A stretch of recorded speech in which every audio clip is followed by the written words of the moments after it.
let's say that you want to get fit, but you haven't invested in the gym membership yet.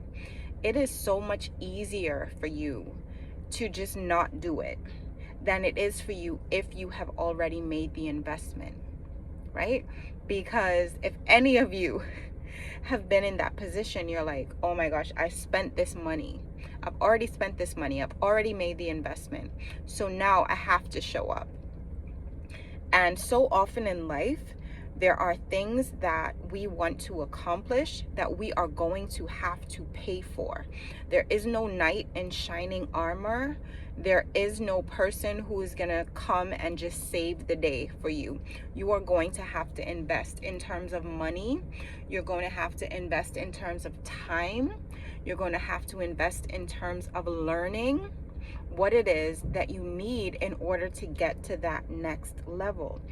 And I think sometimes as women, we just have this mentality that everything is so romantic and so beautiful and so special and so magical that it's going to just happen for us.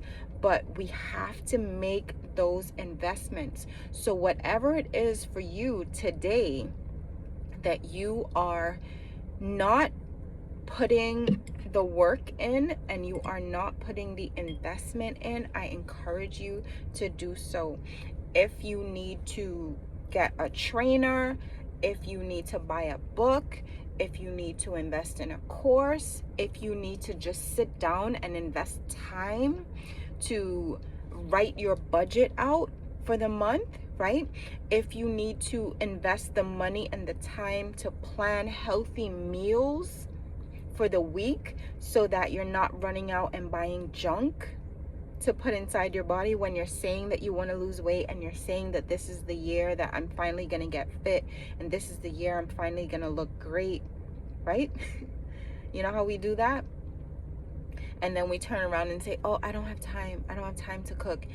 You make the investment where you believe that you are going to get the results from those investments, and you make the investments in those areas that are important to you. But here's the thing. As women, we understand how to make sacrifices, but we don't always understand how to make investments.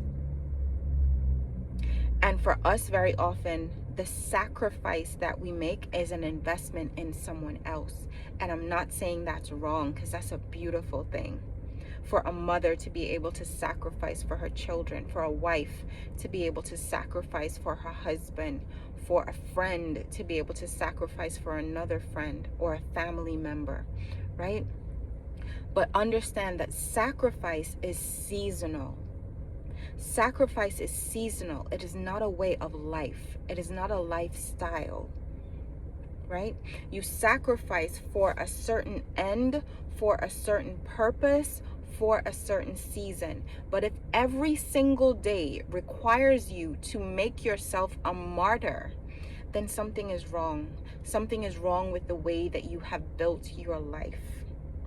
And yes, we build our lives. We build our lives by the thoughts that we have, by the decisions that we make, by the partnerships that we create and we maintain.